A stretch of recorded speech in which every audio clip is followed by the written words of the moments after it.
اور گریجویشن میں بھی انہوں نے BA میں فارسی میں پورے پنجاب میں اول پوزیشن حاصل کی، پھر MA کی سند حاصل کی۔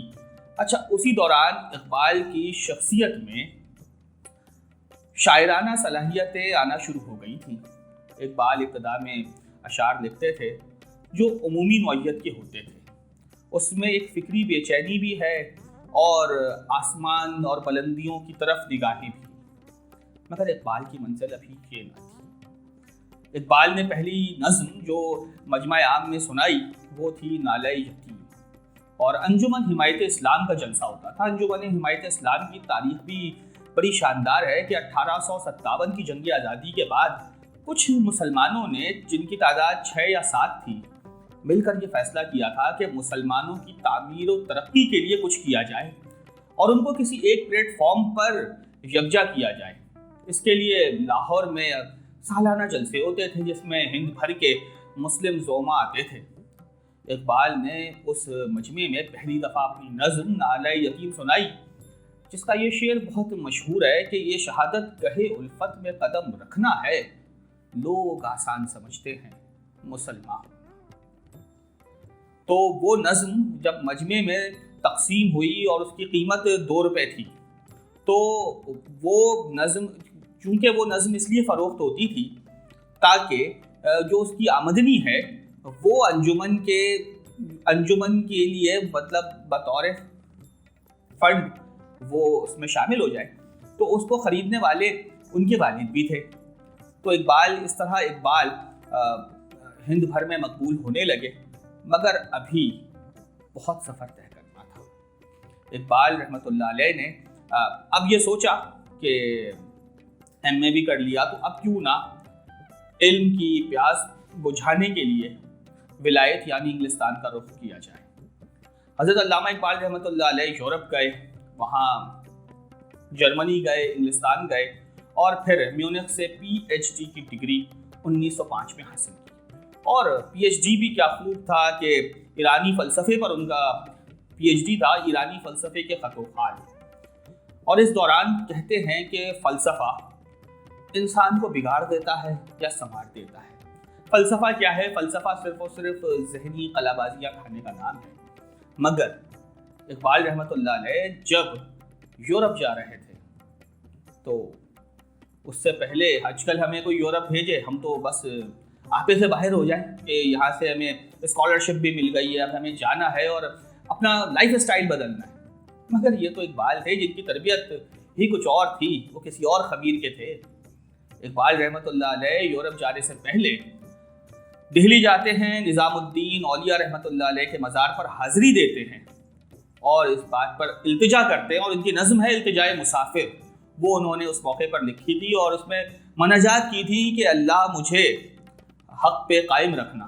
یہی وجہ ہے کہ جب اقبال یورپ میں پڑھ رہے تھے تو ان پر اسلام کی حقانیت اور روشن ہونے لگی، اور بجائے وہ یورپ سے متاثر ہوتے۔ ناظرین، بڑی اہم بات ہے کہ اقبال اس دور میں یورپ گئے جب پورا عالم اسلام مغرب کا غلام تھا، کوئی بھی ملک آزاد نہیں تھا۔ بیمار ایک مرد بیمار یورپ کا کہلاتا تھا ترکی، وہ بھی اپنی آخری سانسیں لے رہا تھا۔ ایسے موقع پر جب تعمیر و ترقی، چکا چوند، روشنیاں اور بس جدید دور میں داخلہ ہے، ایسے موقع پہ تو ہر شخص متاثر ہو جاتا ہے۔ مگر اقبال کیا کہتے ہیں؟ خیرہ نہ کر سکا مجھے جلوائے دانش فرنگ، خیرہ نہ کر سکا مجھے جلوائے دانش فرنگ۔ کیوں؟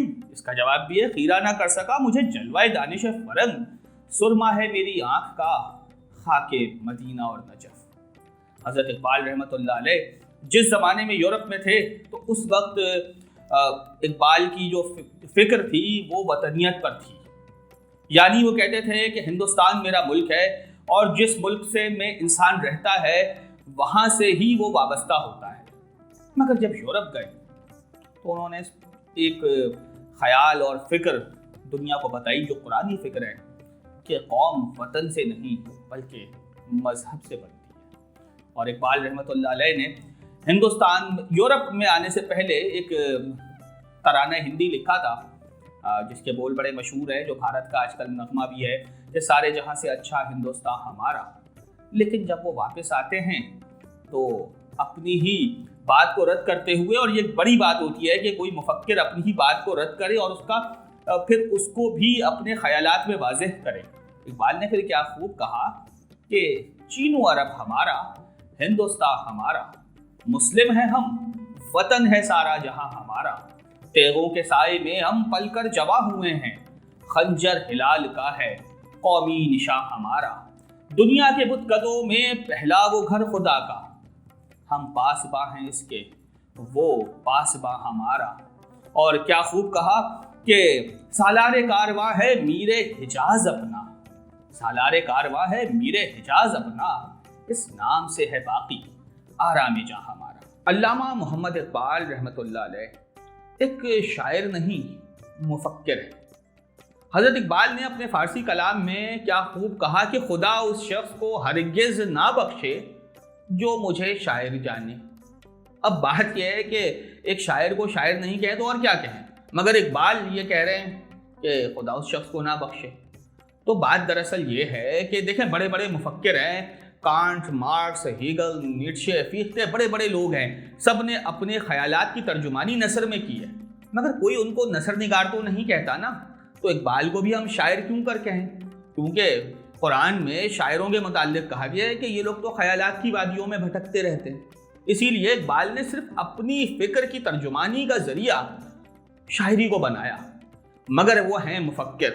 حضرت اقبال رحمۃ اللہ علیہ کی سوچ. اب مزے کی بات یہ ہے کہ جب اقبال رحمۃ اللہ علیہ گورنمنٹ کالج لاہور میں تھے تو وہاں پر ان کی ملاقات پروفیسر تھامس آرنلڈ سے ہوئی، جو ان کے ٹیچر تھے فلسفے میں. تو اقبال ان سے ایسے ایسے سوالات پوچھتے تھے کہ تھامس آرنلڈ اکثر پریشان ہو جاتے تھے اور کہا کہ اس شاگرد نے استاد کو واقعی استاد بنایا ہے. تو کبھی کبھی ایسا ہوتا ہے ہمارے یہاں اکثر، اگر آپ ٹیچرز سے پوچھنا شروع کر دیں، اسکول کے بچے، کالجز کے بچے، کیا ہوتا ہے جی، وہ سمجھتے ہیں شاید ہمارا امتحان لے رہا ہے، اور اس سے بچے سے ان کو ریزرویشنز ہو جاتی ہیں. اگر دیکھیں آرنلڈ جیسا ایک قابل استاد جنہوں نے پریچنگ آف اسلام جیسی کتاب لکھی ہے، وہ یہ کہہ رہے ہیں کہ مجھے اس شاگرد نے آرنلڈ بنایا ہے.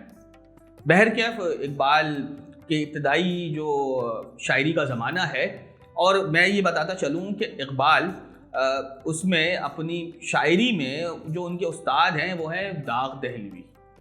ان سے اقبال اصلاح لیا کرتے تھے، اور وہ اصلاح مطلب ان کی بذات خود ملاقات نہیں ہوئی کبھی، وہ خط و کتابت کے ذریعے وہ اصلاح لیا کرتے تھے. بالآخر انہوں نے بھی کہہ دیا کہ اب آپ کو اصلاح کی ضرورت نہیں ہے.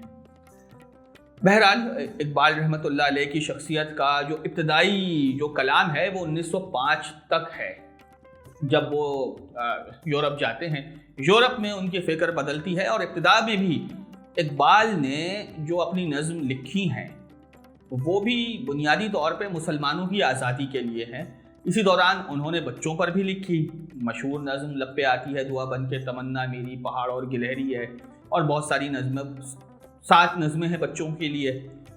اور اس کے اندر بھی دیکھیں وہ بچوں کی نہیں ہے در حقیقت، وہ اس میں قوم و ملت کے لیے پیغام ہے.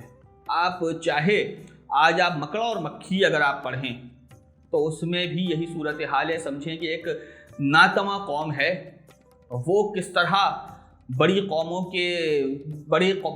کے لیے ترنے والا ثابت ہوتی ہے، وہ آپ اس میں پڑھ لیں. اسی طرح پہاڑ اور گلہری جیسی نظم ہے جس کے اندر اقبال نے کیا خوب کہا کہ کوئی بھی دنیا میں چیز نکمی نہیں ہے، کیونکہ ہر چیز اللہ تعالیٰ نے بنائی ہے. تو یہ بھی اس کا ایک پیغام ہے. مگر اقبال کا جو ابتدائی کلام ہے وہ 1908 تک ہے. اس کے بعد اقبال کی سوچ اور فکر مسلم قوم کی ترجمان بن جاتی ہے. اقبال جب 1908 میں واپس آئے تو اب حالات بدل چکے تھے. حالات کچھ یوں تھے کہ یورپ کے مرد بیمار، جیسا کہ میں نے آپ کو پہلے بتایا، ترکی خلافت عثمانیہ آخری سانسیں لے رہی تھی، اور اس پر بھی انگریز، فرانسیسی، یونانی سبھی قبضہ کرنے کے درپے تھے، اور عالم اسلام کا ایک ایک صوبہ مسلمانوں کے ہاتھ سے نکل رہا تھا. پہلی جنگ عظیم شروع ہو گئی، مگر اس سے قبل طرابلس میں جنگ ہوئی جس میں اٹلی نے لیبیا پر حملہ کر دیا. وہ موقع ایسا تھا کہ لگ نہیں رہا تھا کہ جنگ لیبیا میں جاری ہے، بلکہ لگتا تھا جنگ یہاں ہو رہی ہے۔ اقبال نے ایسے موقع پر فاطمہ بنت عبداللہ جیسی نظم لکھی، اور اس میں انہوں نے بتایا کہ کس طرح مسلمان مجاہدین لیبیا کے محاذ پر سفارہ ہیں۔ اور اس کے بعد اقبال کی یہ نظم بڑی مقبول ہوئی۔ اس کے بعد اقبال نے طلوع اسلام لکھی، اپنی وہ نظم جس میں اقبال نے اس وقت کہہ دیا تھا کہ عالم اسلام پریشان نہ ہو، دلیل صبح روشن ہے ستاروں کی تنکتا بھی، افق سے آفتاب ابھرا گیا دورے کراں خوابی، عروق مردہ مشرق میں خون زندگی دوڑا، سمجھ سکتے نہیں اس راز کو سینہ و خارا بھی، مسلماں کو مسلماں کر دیا طوفان مغرب نے، تلاتم ہائے دریا ہی سے ہے گوہر کی سیرابی۔ یہ اقبال رحمۃ اللہ علیہ نے اس وقت کہا، اور اس کے بعد مسلمانوں کو مزید یقین دلاتے ہوئے کہا۔ سب سے بڑی بات آپ دیکھیں اقبال اور دیگر شاعروں میں کیا فرق ہے۔ 1857 کی جنگ آزادی ہوئی، اس وقت مرزا غالب جیسے ایک عظیم ادیب، جی ہاں اس میں کوئی شک نہیں ہے، مرزا غالب جیسی شخصیت بھی موجود ہے، مگر وہ قوم کا نوحہ پڑھ رہے ہیں، ان کی شاعری، ان کا سخن قوم کے کسی کام نہیں آیا۔ یہی اقبال رحمۃ اللہ علیہ کہتے ہیں کہ سینہ روشن ہے تو ہے سوز سخن عین حیات، نہ ہو روشن تو سخن مرگ دوام میں ساقی، کہ جب تک آپ کا سخن اس وقت تک روشن ہے جب تک وہ قوم و ملت کے لیے کام کر سکے، ورنہ لفظوں کی گلکاریاں کرنا بہترین، سب کو مطلب بہت سارے شاعروں کو آتا ہے، سب نے خیالات، استعارات، تمثیلات، تشبیہات استعمال کی، مگر اقبال کیوں کر منفرد ہے؟ اس لیے کہ اقبال نے قوم کا کبھی بھی نوحہ نہیں پڑھا بلکہ قوم کو جگایا۔ اور کیا خوب کہا کہ خدائے لم یزل کا دست قدرت تو زباں تو ہے، یقی پیدا کر اے غافل مغلوب گما تو ہے، پرے ہے چرخ نیلی فام سے منزل مسلمہ کی، یعنی آسمان سے بھی آگے ہے تو وہ آسمان پہ قناعت نہ کر، بلندیوں پر دنیا فتح کرنے پر بھی قناعت نہ کر، پرے ہے چرخ نیلی فام سے منزل مسلمہ کی، ستارے جس کی گرد راہ ہوں وہ کارواں تو ہے۔ اور پھر اس کے بعد اقبال کی آپ اس شاعری کو دیکھتے جائیں، آپ طلوع اسلام پڑھیں تو اس وقت اقبال اسلام کی بلندی دیکھ رہے ہیں جس وقت عالم اسلام مغلوب ہے۔ یہی اقبال کا کمال ہے کہ وہ قوم کو جگا رہے ہیں۔ اس سے قبل شکوہ جواب شکوہ جیسی نظم لکھی، کیا کمال ہے، جس میں ایک مسلمان کی ترجمانی کرتے ہوئے اللہ کے حضور بہت ہی مؤدبانہ انداز میں، بہت ہی عجز و انکساری کے ساتھ اقبال نے شکوے کیے کہ میرا اے خدا شکوائے ارباب وفا بھی سن لے، اگر ہم سے تھوڑا سا گلا بھی سن لے۔ پھر کیا ہوتا ہے، جب اقبال نے شکوہ لکھا تو بہت سارے لوگ ان کے خلاف بھی ہوئے، مگر اقبال نے پرواہ نہیں کی اور موقع دیا کہ لوگ اس کا جواب بھی لکھے۔ لوگوں نے لکھے مگر وہ جگنوؤں کی چمک سے زیادہ دیر پا ثابت نہ ہوئے۔ پھر اقبال کو خود ہی جواب شکوہ لکھنا پڑا، اور اقبال نے اپنی نظم کا اختتام ایک ایسے شعر پر کر دیا جو قیامت تک دائمی ہے کہ کی محمد سے وفا تو نے تو ہم تیرے ہیں، کہ جہاں چیز ہے کیا لوح و قلم تیرے ہیں، یعنی دنیا بنائی ہی مسلمانوں کے لیے ہے۔ یعنی مسلمان قوم کی مثال ایسی ہے، اس دلہا کی سی ہے جو جا رہا ہے اور باراتیوں سے پوچھ رہا ہے کہ بھائی آگے کھانا ملے گا؟ وہ لوگ باراتی بولیں گے بے وقوف تمہاری وجہ سے تو ہم کھائیں گے۔ تو بات یہ ہے کہ مسلمانوں کے لیے اللہ نے دنیا بنائی، ہم یہی پریشان ہیں کہ ہمارے ساتھ یہ مسائل ہیں، معاشی بحران ہیں، بہت سارے بحران ہیں۔ اقبال نے اسی لیے کہا کہ اپنی فکر کو بلند کرو، اور پھر اقبال نے اپنی فکر خودی دنیا پر عیاں کی۔ خودی کیا ہے؟ خودی کیا ہے راز درون حیات، خودی کیا ہے مستی کائنات، خودی کا نشے من تیرے دل میں ہے، فلک جس طرح آنکھ کے دل میں ہے۔ یہ خودی کیا ہے؟ بہت سارے لوگ یہ کہیں گے کہ خودی سے مراد خود اعتمادی ہے، خود کو پہچاننا ہے، بہت ساری چیزیں کہیں گے۔ اگر ہم اقبال سے ہی پوچھیں نا کہ خودی کیا ہے، ہم کیوں انٹرپریٹیشن کریں؟ اقبال کے کلام کو جب دیکھتے ہیں خودی میں تو اقبال ایک جگہ تو کہتے ہیں کہ خودی میں ڈوب جا غافل، یہ سر زندگانی ہے، یہ زندگی کے چھپے ہوئے اسرار ہیں۔ مگر اقبال خودی کی تعریف کیا کرتے ہیں؟ خودی کا سر نہاں لا الہ الا اللہ، خودی ہے تیغ فساں لا الہ الا اللہ، یعنی خودی در حقیقت کلمہ طیبہ کے سانچے میں ڈھلنے والی سیرت کا نام ہے کہ اپنے آپ کو مسلمان بنا دو۔ چمی گویم مسلمانم بلرزم، اقبال کہہ رہے ہیں کہ جب میں کہتا ہوں خود کو مسلمان تو لرز جاتا ہوں، کہ دانم مشکلات لا الہ، کہ جانتا ہوں لا الہ الا اللہ کہنے کی، اس کلمے کو کہنے کی مشکلات۔ اور ماضی میں دیکھیں یہ اقبال نے صرف کہہ نہیں دیا بلکہ تاریخ کے مطابق انہوں نے اپنے اس شعر کو وضع کیا کہ آپ دیکھیں مکہ مکرمہ میں سیدنا بلال رضی اللہ تعالی عنہ ہو، سیدنا صہیب رومی رضی اللہ تعالی عنہ ہو، ابو ذر غفاری رضی اللہ تعالی عنہ ہو، یا عمار بن یاسر رضی اللہ تعالی عنہ، قربانیاں دیں، مشکلات سہی تو آج ہم مسلمان ہیں۔ انہوں نے قربانیاں دیں تو آج اسلام کا علم ہر جگہ بلند ہے، آج 56-57 مسلم ممالک موجود ہیں۔ کن کی بدولت؟ ان کے ان زخموں کی بدولت جو مکہ مکرمہ کی ریت پر، تپتی ہوئی ریت پر جب ان کی چربی پگھلتی تھی تو وہ ریت ٹھنڈی ہوتی تھی۔ اقبال نے اسی لیے کہا تھا چومی گویم مسلمانم بلرزم، کتانم مشکلات لا الہ۔ تو اقبال نے پھر جواب شکوہ لکھا، اور اقبال اس کے بعد اقبال کی فکر خودی، وہاں بات ہو رہی تھی خودی کی، تو خودی در حقیقت کلمہ طیبہ کے سانچے میں ڈھلنے والی سیرت کا نام ہے، اور وہ جب اتنی مستحکم ہو جائے تو اقبال کیا کہتے ہیں کہ خودی کو کر بلند اتنا بلند کہ خدا بندے سے خود پوچھے، اے بندے، خدا بندے سے خود پوچھے بتا تیری رضا کیا ہے۔ یہ اقبال ہے۔ اور پھر اقبال نے لوگوں نے دلاوری کے لیے، شجاعت کے لیے، ہمتوں کے لیے شیر اور چیتے جیسے لوگ جانوروں کا استعمال کیا اپنے خیالات میں، مگر اقبال کا خیال عقاب ہے، شاہین ہے۔ شاہین کیوں ہے؟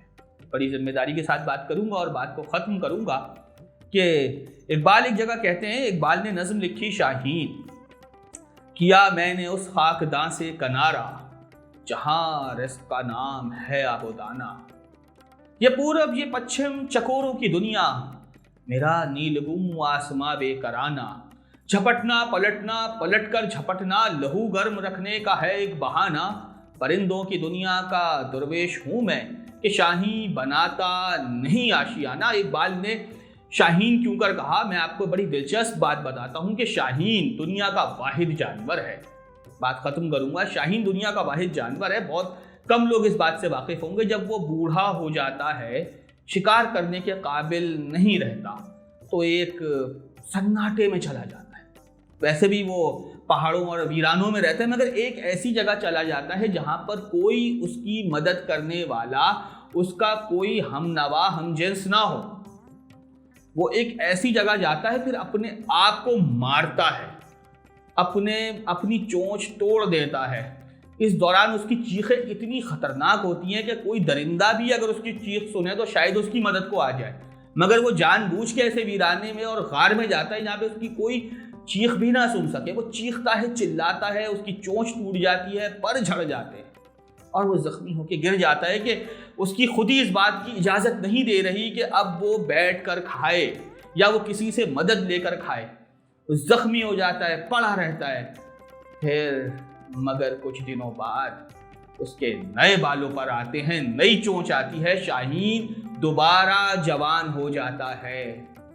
یہی قوموں کا اسلوب ہونا چاہیے کہ آپ پہ مشکل وقت آئے تو آپ نے کسی کو مدد کے لیے نہیں پکارنا، IMF سے نہیں گھبرانا، IMF سے نہیں قرضہ لینا، بلکہ اپنے آپ کو ہی دیکھنا ہے۔ چاہے ہم روکھی سوکھی کھا لیں گے مگر ہم اپنی خود ہی بیدار کریں گے۔ مشکل دور ہر قوم پر آتا ہے، پاکستان بنا تھا، مشکلات تھیں، بڑے مسائل تھے۔ لوگ تو یہ کہتے تھے نا کہ پاکستان خاکم بدہن 6 مہینے چلے گا، بہت اگر ہو گیا سال بھر چل جائے، مگر الحمدللہ آج پاکستان قائم ہے، ایٹمی قوت ہے۔ تو یہ مشکلات آتی ہیں۔ اقبال نے اس وقت کہا کہ جو شاہین کی تشبیہ دی کہ مشکل وقت آئے چیخیں چلائیں کسی کو مدد کے لیے نہ پکاریں، مگر پھر جب آپ کے اندر خود ہی بیدار ہوگی تو آپ دنیا کی قوموں میں صف اول پہ ہوں گے اور روشن رہیں گے۔ اور اقبال کی ایک اور بات کہتے ہوئے میں اپنی گفتگو کو ختم کروں گا کہ اقبال نے جب بھی اللہ سے مانگا، اللہ سے نہ مسلمانوں کا شاندار ماضی مانگا نہ شاندار مستقبل مانگا، کیا مانگا؟ امید، تمنا، اور یہی دعا کی ہے کہ یا رب دل مسلم کو وہ زندہ تمنا دے۔ جب زندہ تمنا ہوگی تو ہر چیز آپ حاصل کر سکتے ہیں۔ تمنا ہونا، امید ہونا، ایک چیز کی خواہش ہونا، یہ اصل چیز ہے۔ یہی اقبال کا پیغام ہے کہ جوانوں کو میری آہ سحر دے، رنج چاہی بچوں کو بالوں پر دے، خدایا آرزو میری ہے میرا نور بصیرت۔ بہت شکریہ۔